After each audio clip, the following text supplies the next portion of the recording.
and welcome to Libertarian Counterpoint. I am your host, James Just. With me today is the author extraordinaire, Mr. John Cameron. John, New York City is taking a massive experiment, or at least looking to take a massive experiment, right? Zohran Mamdani? Close enough. Zohran. Yeah, a name that will live in infamy if he's elected mayor. If he's elected, yeah. So he's won the Democrat primary to be mayor for New York City. You might have a Republican. You never know. I actually think the happiest guy in New York right now is Eric Adams. He's the guy. Yes, my re-election has just become possible. I think he's probably the happiest guy in New York City right now. So, but you know, this guy is a Democrat socialist. He calls himself a Democrat socialist, but the reality is he's just a full-blown socialist. We know what Adolf Hitler called himself. Yes, he was a Democratic socialist. Yeah, that's what. It's what they fundamentally are, right? It's people who want to control the economy and the culture through regulations. They are Democrat, socialists, well, fascists. only Democrat because people are stupid enough to elect them. And then after that, you know, you can vote socialism in, but you got to shoot your way out, pretty much. Well, not always. Argentina is looking like they're trying to... Well, no, there was some shooting going on down there. For a long time. It's just not lately. So, but there are ways out. But look how bad it has to get before people are willing to take a chance at freedom. You have to have the collapse, and then even worse people take over. Because the only time the good guys ever won a revolution was in. We're recording this show somewhere around the 4th of July. Yeah, it's July 3rd as we do this. The actual Independence Day. Yeah. By the way. That's the only one that good guys have ever won that I'm thinking about. Yeah, without an awful lot of bloodshed. Well, there was a little bit of blood, a little bit. I mean, you know, compared to the revolutions everywhere else, a little tiny bit. And the problem is he's got these really goofy ideas, like this government-run grocery store. Now that's insane, because even the best capitalists in the world, I mean, the people with the sharpest pencil, that it's a thin margin business. The logistics have to be perfect. You have to, this is so rife for graft, corruption, and inefficiency. The idea of even bringing this up is insane. If by government run, does he mean he's going to let people who know how to run grocery stores run it, and then he's just going to subsidize all their losses? Or are they actually going to have somebody who's never had to meet a bottom line or a payroll or show a profit run it? And people are going to starve to death and pay 10 times what groceries would cost. It's going to be insane. Yeah, it's end up being the grocery store for the homeless people, because that's essentially the only people who are going to go, because everybody else is going to go to a real grocery store where you can get what you want, rather than get what some government bureaucrat thinks you want. You think traffic's bad in New York City now? Wait till everybody in the whole city's doing Instacart. From Pennsylvania or New Jersey or something, wherever they have real stores. It's you know, why does no one ask the question, what evidence do you have that this will work? No one asks the simple question. You know who asked that? Thomas Sowell says, whenever you get in a conversation with one of these Looney Tunes, this is what you ask them. What proof do you have, and what example do you have of it having worked somewhere else before? I think he asked also, for a long period of time. Because anything will work for about, hell, I can hold my breath for about a minute, 2 minutes if I practice. Can't do it for longer than that, though. Yeah, you can do things for a period of time, you know, but at some point, the fundamentals fail, right? Yeah. And one of his other ideas was a free bus, right? But we haven't... free childcare, and he wants to pay childcare workers the same pay, just the free childcare, and he wants childcare people, to get paid the same as New York City teachers, who make a pretty penny, by the way. That right there, that one thing, is bigger than the whole New York City budget. That one crazy idea. And where are they going to get all this? They all say all these free programs. Nothing in life is free. Not everything has a cost. Tonstoffel, there ain't no such thing as a free lunch. Free, it may not cost cash, but it's going to cost something, right? There's always a cost. And in this case, it's going to cost a lot of cash. But, you know, another one of the things we want to talk about the free buses, because we've tried that. Kansas City has tried this free bus thing, and guess what? They're rescinding it. It's because they can't. It doesn't last long term. Because nobody wants to ride a bus anyway. No. And so, I mean, if it's your only means of transportation, making it free Well, in essence, it's like light rail here. You get on light rail and fear for your life because all these people who have no means have been given light rail passes. And people who can avoid light rail do. So somebody ran a study of our light rail here when it first started. My brother quoted it, so he might have been making it up, but he's a charming guy, so I'll forgive him. He said, if you look at the cost of light rail in Sacramento, when they got it together, and the people that were going to ride it, the number of riders and all the rest of that, you could have bought every single one of them, and this was a long time ago because he used the word Cadillac, a brand new Cadillac, and it would cost less than light rail. So, you know, it... Just a reminder, all this free stuff before we move on, ain't free. It's not free. Somebody somewhere is paying for it, and it's going to be you. And here's the cool thing. If he gets elected, all the billionaires that float New York with their heinously high taxes they pay on their palaces and their income and all the rest of that, they're already planning to move to Miami because Miami said, come on down here, no state income tax. And people in Wall Street can work from anywhere. It's just a computer setup. That's it. That's all you need. There's no more geographic need to be in New York City. Yeah, not for financial transactions. And if it wasn't for the financial district in New York would be as belly up as California would be if it wasn't for Silicon Valley. Yeah, and they're both headed that way. Oh yeah. They're both headed that way. Yeah, yeah. So another thing that's happening this week is this big bloated bill. Right, that they have. I think they've just passed it today. I think as we've talked and about this. As usual, is it's just a big mess. They passed it. Yeah. Yeah. They passed it. I think they passed it. You know, last night or something. No, I think it was this morning. They took away the best parts and added back in the worst parts and. Oh man, I don't want to use the word abortion because sometimes actually, you know, an abortion. We don't want to go near abortion, but what I mean, it's come out alive.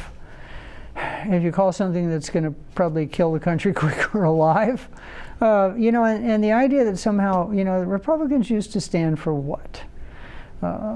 Strong defense and fiscal responsibility.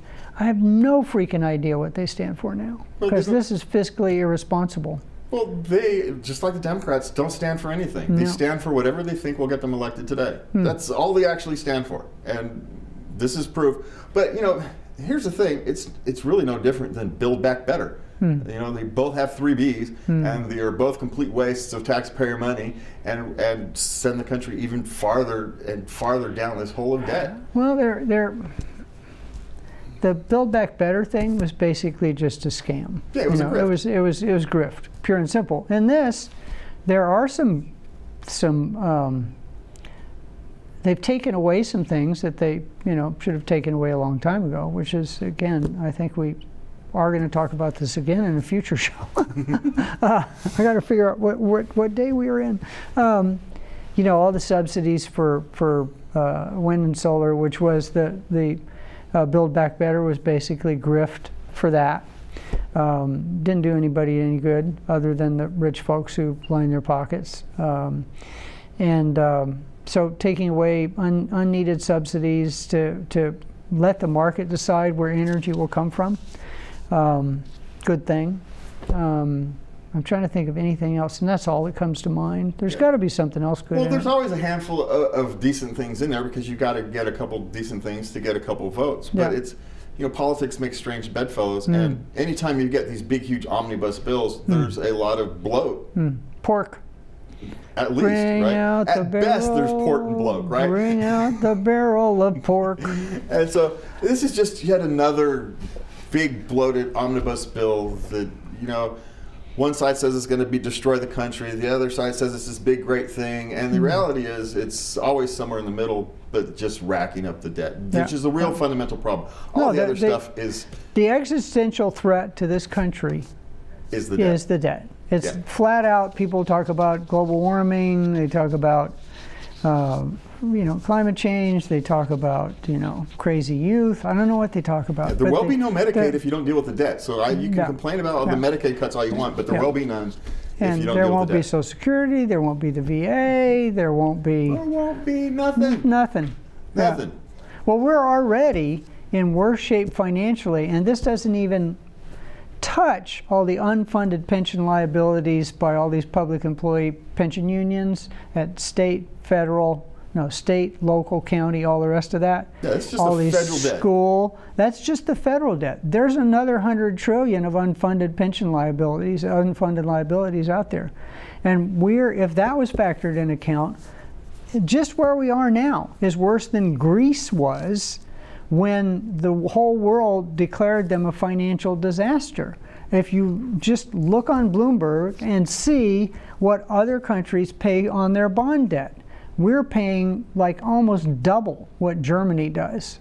There are some crap countries out there that you'd almost think of as third world that are paying people less money to borrow their money than the U.S. is paying people. That's not a good sign, folks. No, you can't keep that up.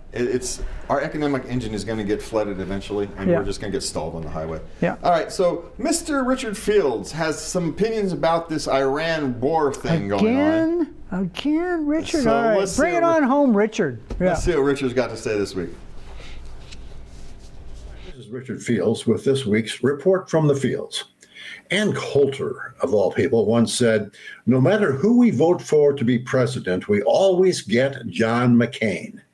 In a 1977 presidential campaign appearance in Murrells Inlet, South Carolina, McCain responded to an audience question about U.S. policy towards Iran by singing "Bomb, Bomb, Bomb Iran" to the tune of the Beach Boys' Barbara Ann.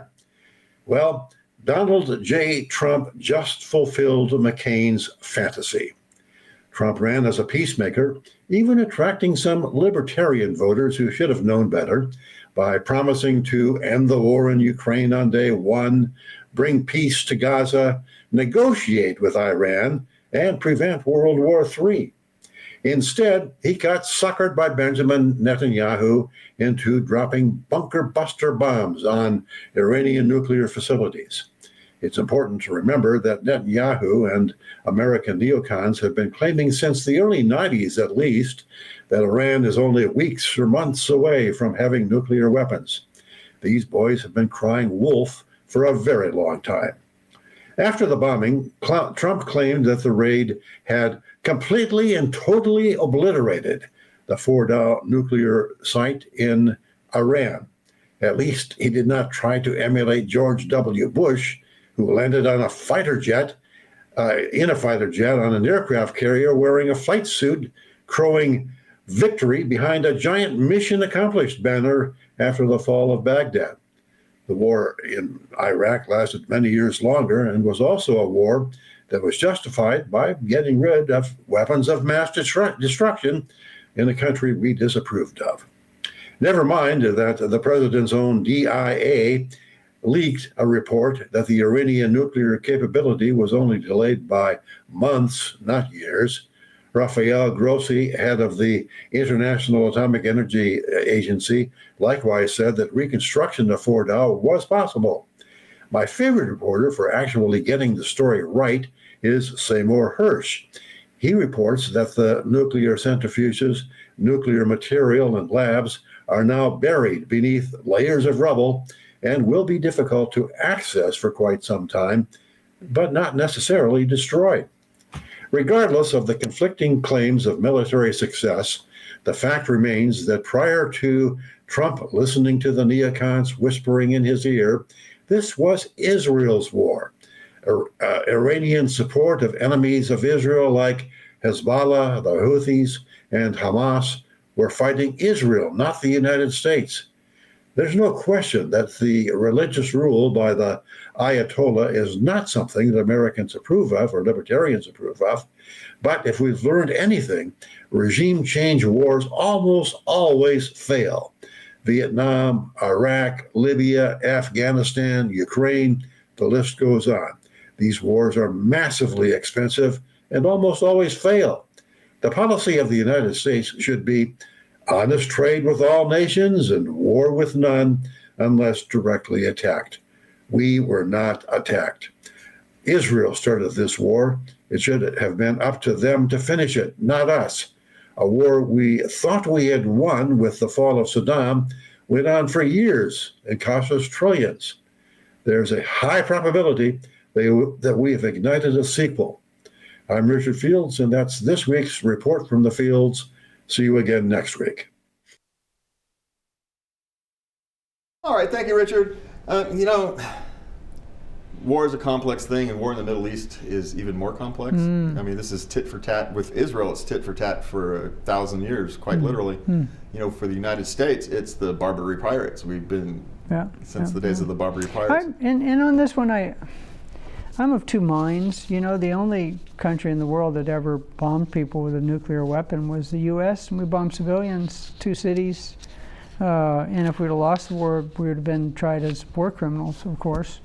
But in this case with Iran, Richard made the point that people have been saying, forever that Iran's this close to a nuclear weapon, this close to a nuclear weapon, this close to a nuclear weapon. Well, even the completely incompetent inspectors from the UN, whatever it is, nuclear energy, said they're this close to a nuclear weapon.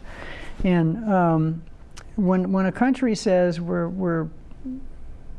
are going to first destroy Israel, it's because our Bible tells us so. In that case, they're, the Quran. And then after we get rid of all the Jews, then we're going to get rid of all the Christians. And they've done everything in their power to demonstrate that they will do that by financing terror all over the globe. The only terror out there basically is them, right? Eventually, you got to just go, okay, we believe you, bang. Yeah. I mean, we're not going to let you do it. Well, blowback works in all directions, right? Yeah. You can say our interventions in the Middle East can create blowback, but their interventions in everything else create blowback. So blowback is real. It's just this tit-for-tat game, and at some point somebody has to be willing to stop. Yeah, both sides have to be willing to stop. Yeah, and we have screwed up just about every country on the planet by our interventionist stuff. I mean, like going into Afghanistan and then letting a whole bunch of Afghanis come over here because if they go back, they're going to get killed. Now, apparently, he wants to send them back there so they can get killed. I'm surprised anybody makes any kind of deal ever with the U.S. Yeah, I would. Which brings us to our next topic, John. Yeah. The theory is Congress should be taking back its war powers. We have given so much war powers to the president, to the executive branch. But these should exist solely in Congress. Yeah. You shouldn't be able to have a strike like this without at least having some kind of clear declaration from Congress that this is authorized. Well, it's been going on for an awfully long time. Vietnam was an undeclared war, was it not? Yeah, we haven't had a declared war since what, Korea? Was Korea a declared war? I don't know. Well, Korea was declared from the UN, so we were participating. And the only reason UN. that even happened is the Russians had walked out because they would have vetoed it. They were on the somebody let them at the be at the head of the table. That's kind of crazy. And if they hadn't walked out, then it would have been the Koreans in the U.S. and nobody else. So so it's tough, but again, how anybody can think that we need big governments that have these kind of toys to play with, I will never know. People talk about how bad capitalism is and how we need government to do this, and I said I have never seen Target send an armed patrol over to take customers from Walmart. I've never seen that. No. I mean, I've never seen. Now they might play dirty with their marketing, and headhunt people. I've never seen Apple say blow up a Huawei or whatever you call it plant. I mean. Remember, there was a short period of time where Pepsi had like one of the largest navies in the world, and you know what they did with it? They scrapped it. They sold it for scrap.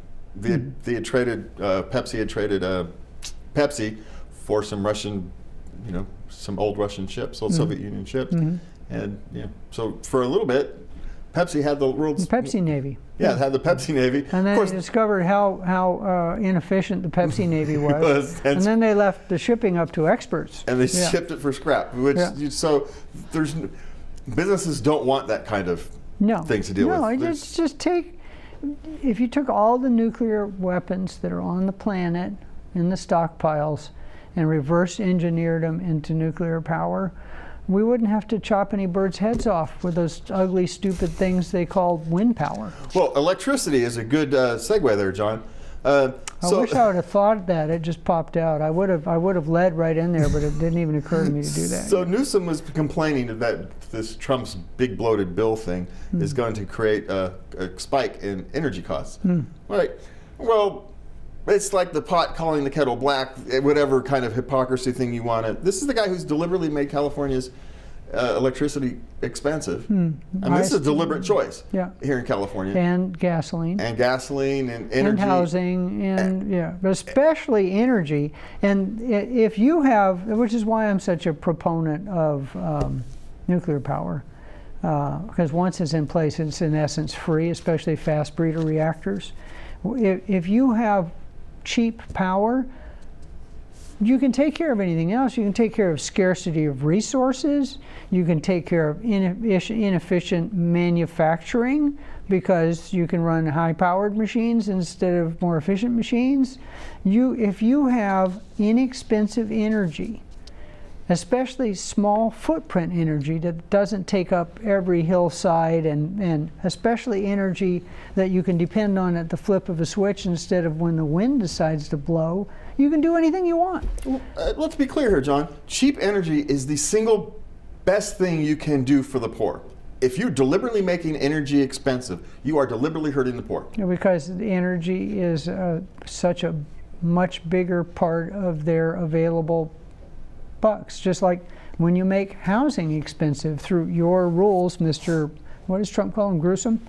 Yeah. Newsom, Gruscom, something. Yeah, there's a whole bunch of the people that are getting punished are the poor in all of this. Yeah, because the end consumer pays all costs. Yeah. And guess who the end consumer is? It's the poor. The poor are the people who cannot pass it on to anybody else. Yeah. Anybody upper middle class and above, they have the ability to at least pass some of those costs on. Yeah. It's people below that don't. And so those are the people who pay all costs. Yeah, if you're not paying any taxes to start with, then, how can you get a tax rebate on all his crazy energy stuff? Yeah, you can't. Yeah. California regulators are seeking a pause on Newsom's refiner profit limits. So Newsom wanted to, claiming that the reason we have high gas prices here in California was profit from the oil refineries. Oh yeah, I'm sure that's it. That's the reason. And so he wanted to put a pause on. He wanted to put limits on their profits. Yeah. Of course, now we've got two of them are leaving. Yeah. Well, the one in Pittsburgh that's been there forever, it's actually not in Pittsburgh, it's in another town, but I always think it's Pittsburgh, has been there forever. Yeah, they're closing. And it only pumps out 113,000 barrels a day. Closing, repurposing to something else, I guess. Probably going to make fertilizer, but not fuel, because it's so hard to make, because they've decided that somehow people in the state of California need to have special fuel, unlike fuel anywhere else in the country. And the only way you can get it here is by ship. Yeah, because there's no pipelines running across into California. Unlike the rest of the country, it has pipelines all over the place. Because the environmental people wouldn't let it, and also it's hard to get them over the mountains. Well, they get them over the Rockies, John. Yeah. They can. Well, no, that's their excuse. Yeah, they can get they can build the pipelines. Oh, yeah, that's not a problem. Well, and pipeline is the safest, cheapest way to transport bulk fuel. It's the cleanest. The cleanest by far. And people say, "Oh, it'll leak into the groundwater." No, it won't. Not if you build it right. And no one wants their pipelines leaking.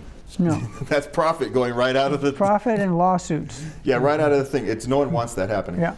All right. So we've seen a lot of movements from the liberal advocates here in the courts. But there's a new theory now that all these... trusting the courts to implement all these programs that they want is falling apart because they're bouncing into the Supreme Court, who's rejecting them all. Yeah. Well, and they're dumb. So, give you an example. There used to be this thing called Chevron, and Chevron was this specious thing that the liberal court, I hate to call them liberal court, an interventionist court made up in the 70s that said, because things are so complex, if you come to court and there needs to be interpretation of the law or rule or regulation, because the government's the expert, you must defer to the government. Like they're expert on anything, right? Yeah. So it was a bad law Basically they made it up out of whole cloth. It shouldn't have been there. And so the courts that are more rational that look at we got 2 minutes left. I should stop. No, go. Good. Finish. So they nowhere in the country, this law, mostly in environmental stuff, was, I think, cited 22,000 times. That's how important it became, so that these government agencies could control everything, right? But nobody took one of those cases to the Supreme Court.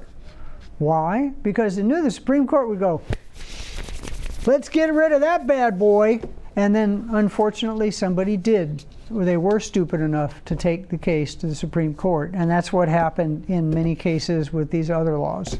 Yeah. Like the recent school decision that allowed people to pull their kids out of class. Nobody should have let that court, the crazies that want to control everything in the classroom, not let the parents have it, shouldn't have never let that case get to the Supreme Court, because it was only going to affect like 3 states, and now it's affecting the whole country. And now it affects the whole country.